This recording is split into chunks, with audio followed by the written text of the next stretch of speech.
Welcome to Info Palace. Hit the red button below and the small bell icon beside it, for the latest and trending news. An attempt to raid an old generation bank in Pape area of the Federal Capital Territory, Abuja by daredevil robbers in alleged connivance with some of the bank's staff and security men was foiled by policemen and soldiers from the Guards Brigade. One of the armed robbers was killed during a gun duel with security operatives, while 4 others were arrested after they were smoked out of the banking hall with tear gas. Also held by the police from Pape Division for questioning were some staff and the bank's security men, who were suspected to have aided the bandits' entrance into the banking hall.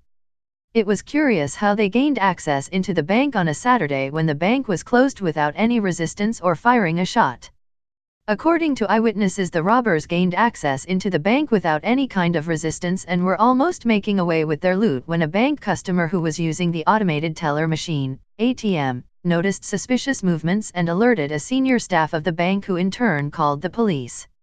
Meanwhile, it was like a scene from an action movie as dozens of armed policemen and soldiers surrounded the bank located along Pape Road opposite Crushed Rock Field, waiting for the armed robbers who were trapped inside the bank. The robbers, noticing that they were completely surrounded by soldiers and policemen, remained holed up in the bank for about 6 hours before they were smoked out with tear gas and arrested at about 3 p.m. One of the robbers was, however, shot and killed while trying to escape. The robbers came out at intervals and surrendered as they were picked up by security men.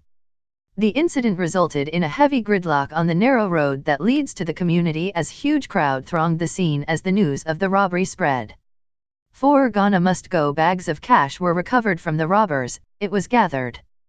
A statement from the FCT command of the Nigeria Police, signed by the Deputy Public Relations Officer, Yusuf Mariam, read, in prompt response to a distress call at Mpape, the FCT Police Command has foiled an attempted robbery attack at a First Bank branch at about 1200 HRS, on Saturday. Police operatives were immediately deployed to the scene and engaged in crossfire with the robbers, thereby foiling the attack on the bank with the backup of the military. Consequently, four suspects were arrested and 1 shot dead while trying to escape. The Commissioner of Police has ordered a discreet investigation of the incident. The command urges residents to remain calm as normalcy has been restored, while reaffirming its commitment to nip crime in the bud and ensure safety in the FCT. Meanwhile, the FCT Commissioner of Police, Balas Aroma, in a separate chat confirmed the incident to our correspondent. He stated, "It is a foiled bank robbery. We stopped the robbers from raiding the bank. 4 men were arrested while a suspect was killed. Investigation has commenced to determine how they entered the bank and other things." Hit the red button below and the small bell icon beside it, for the latest and trending news.